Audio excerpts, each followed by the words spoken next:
semuanya. Dalam video kali ini kita akan membahas salah satu topik menarik dalam kajian hukum kesehatan, yaitu psikologi forensik, terkhususnya mengenai pelaku kejahatan yang memiliki gejala patologi. Ilmu forensik sendiri salah satu ilmu yang berkembang cukup pesat, di mana perkembangannya dapat dilihat dari banyaknya cabang ilmu psikologi. Lantas, apa saja cabang ilmu dari psikologi? Beberapa cabang dalam ranah psikologi diantaranya psikologi sosial, psikologi politik, psikologi lingkungan, psikologi pendidikan, psikologi klinis, dan yang terakhir psikologi forensik. Apa sih psikologi forensik itu? Menurut Hantoch, pada tahun 1961, seorang psikolog sosial dan kriminolog menjelaskan psikolog forensik adalah ilmu yang mempelajari bagaimana tujuan, motif, pikiran, dan perasaan orang-orang yang terlibat dalam proses hukum. Psikopatologi merupakan suatu studi yang mempelajari penyakit yang dapat menyebabkan terjadinya suatu gangguan dan abnormalitas, serta perilaku-perilaku yang maladaptif.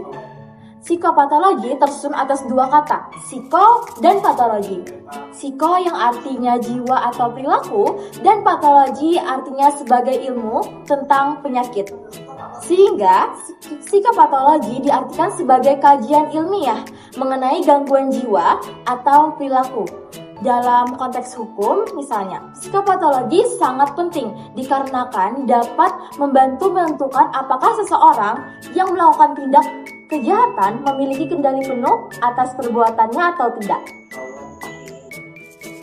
Dalam hukum kesehatan di Indonesia, terdapat istilah orang dengan masalah kejiwaan berdasarkan pasal 1 ayat 2 Undang-Undang Nomor 18 Tahun 2014 menjelaskan orang dengan masalah kejiwaan yang selanjutnya disingkat ODMK adalah orang yang mempunyai masalah fisik, mental, sosial, pertumbuhan dan perkembangan, dan atau kualitas hidup sehingga memiliki resiko mengalami gangguan jiwa. Di mana ODMK memiliki resiko melakukan tindakan kriminal, menurunnya kesehatan mental lebih membuka peluang akan ketidaksanggupan mengendalikan dorongan-dorongan perilaku buruk secara sadar. Misalnya, perilaku mengamuk pada saat-saat yang tidak bisa diduga yang mengakibatkan adanya korban luka. Sama seperti ODMK, penjelasan mengenai ODGJ juga merujuk pada Undang-Undang Nomor 18 Tahun 2014, di mana ODGJ adalah individu yang mengalami gangguan dalam pikiran, perasaan, dan kemampuan, yang gejalanya dalam bentuk perubahan perilaku yang bermakna serta dapat menimbulkan penderitaan dan gangguan dalam menjalankan fungsi orang sebagai manusia. Gangguan kejiwaan biasa tidak disebabkan oleh satu faktor saja, melainkan kombinasi dari beberapa faktor yang saling berhubungan.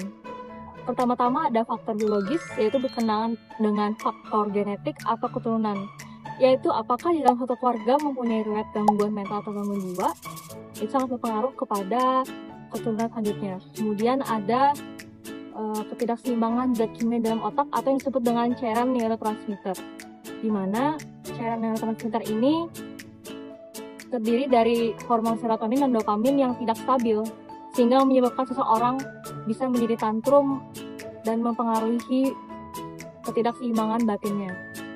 Kemudian ada faktor psikologis, yaitu berkenaan dengan apakah seseorang mempunyai riwayat trauma masa kecil dan juga konflik batin yang tidak terselesaikan sehingga menumpuk terus-menerus menjadi masalah gangguan mental. Dan yang ketiga ada faktor perkembangan, yaitu di mana seseorang mengalami pola asuh yang salah dari orang tuanya sehingga anak tersebut tumbuh tidak normal secara kejiwaannya. Dan yang terakhir adalah faktor sosial dan lingkungannya, itu orang tersebut mengalami salah pergaulan, yaitu terjerumus dari obat-obatan, narkoba, dan pergaulan bebas, sehingga mempengaruhi masalah mental dan batin seorang tersebut. Menurut Airindya Bella Kusmaningrum, seorang ahli strategi kesehatan dan advokat kesehatan mental, menyebutkan bahwa gejala gangguan jiwa dapat berbeda-beda pada tiap orang tergantung jenis gejala yang dialami dan tingkat keparahannya. Namun ada beberapa tanda yang sering muncul. Pertama, perubahan suasana hati. Kedua, gangguan tidur. Ketiga, kesulitan berpikir. Keempat, sulit bersosialisasi dengan orang. Dan kelima, mudah merasa putus asa.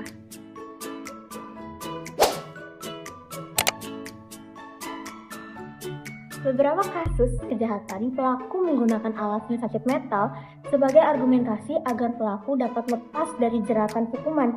Padahal kondisi yang sebenarnya adalah sehat berdasarkan pemeriksaan ahli. Tetapi karena sedang berhadapan dengan tuntutan hukum, pelaku melengering atau berpura-pura menunjukkan penurunan kualitas mentalnya sendiri.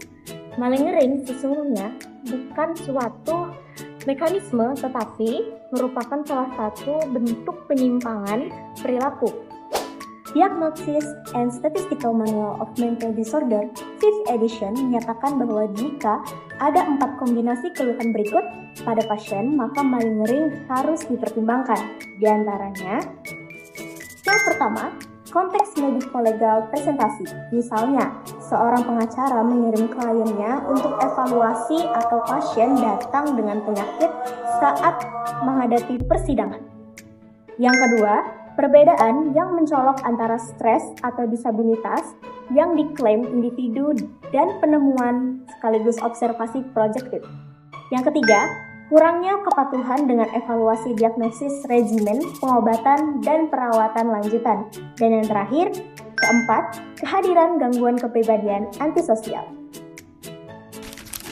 Dalam KUHP, pelaku kejahatan yang mengalami gangguan mental juga diatur secara khusus. Pasal 38 menyebutkan bahwa pelaku dengan disabilitas mental atau intelektual dapat dikurangi pidananya atau dikenakan tindakan. Sementara pasal 39 menjelaskan bahwa jika pelaku mengalami gangguan mental berat atau psikotik, maka tidak dapat dipidana, namun dapat diberikan tindakan seperti perawatan atau rehabilitasi. Dalam kajian psikologi forensik, penanganan penjahat yang memiliki gangguan kejiwaan juga diatur dalam beberapa dasar hukum di Indonesia. Yang pertama, pasal 44 KUHP yang menyatakan bahwa seseorang yang melakukan tindak pidana tetapi mengalami gangguan jiwa sehingga tidak mampu mempertanggungjawabkan perbuatannya, maka orang tersebut tidak dapat dipidana. Kemudian, dalam KUHP, khususnya pasal 120, 133, 179, dan 184 diatur bahwa penyidik dapat meminta keterangan ahli seperti psikiater atau psikolog forensik serta melakukan pemeriksaan psikiatri. Keterangan ahli ini dapat menjadi alat bukti dalam proses persidangan. Selain itu, terdapat Undang-Undang Nomor 17 Tahun 2023 tentang kesehatan yang menjamin hak setiap orang untuk mendapatkan pelayanan kesehatan termasuk kesehatan jiwa. Penanganan gangguan jiwa juga diatur dalam Permenkes Nomor 54 Tahun 2017 yang mengatur mengenai pelayanan, penanganan, dan rehabilitasi bagi individu dengan gangguan mental. Selanjutnya, Undang-Undang Nomor 8 Tahun 2016 tentang penyandang disabilitas dan Undang-Undang Nomor 39 Tahun 1999 tentang HAM yang menjamin perlindungan hukum serta hak kesehatan bagi individu dengan gangguan mental. Yang terakhir, ada Undang-Undang Nomor 2 Tahun 2002 tentang kepolisian yang memberikan wewenang kepada polisi untuk menangani perkara pidana serta mengarahkan pelaku yang diduga mengalami gangguan mental untuk menjalani pemeriksaan medis atau psikiatri. Contoh kasus yang pernah dengan psikopatologi yaitu kasus Andi Ardoyo yang melakukan pembunuhan berencana hingga menewaskan seorang perempuan Isya RT di Lobi Mall Jakarta Barat pada tahun 2023. Secara hukum, pelaku yang menderita gangguan jiwa tidak dapat mempertanggungjawabkan perbuatannya atas dasar pasal 44 dalam KUHP. Namun pada kenyataannya, hakim menjatuhi hukuman pidana penjara selama 16 tahun lamanya kepada pelaku atas dasar pertimbangan lainnya. Namun pada tahun 2025, pelaku mendapatkan amnesti dari Presiden Prabowo sehingga menunjukkan bahwa pasal 44 dalam KUHP benar-benar ditegakkan dan diberlakukan bagi mereka yang menderita gangguan jiwa. Dari apa yang telah disampaikan, dapat kita tarik kesimpulan bahwa gangguan jiwa mempengaruhi pikiran, perasaan, dan kemampuan seseorang, sehingga penting bagi kita untuk memahami ilmu psikopatologi, untuk mengenali gejala dan memberikan penanganan yang tepat. Baik ODMK maupun ODGJ sendiri rentan untuk menjadi korban dan bahkan pelaku dalam tindak kejahatan, sehingga semua pihak baik masyarakat, keluarga, dan pemerintah harus ikut berkontribusi dalam memberikan dukungan, bantuan, dan perlindungan untuk mereka semua.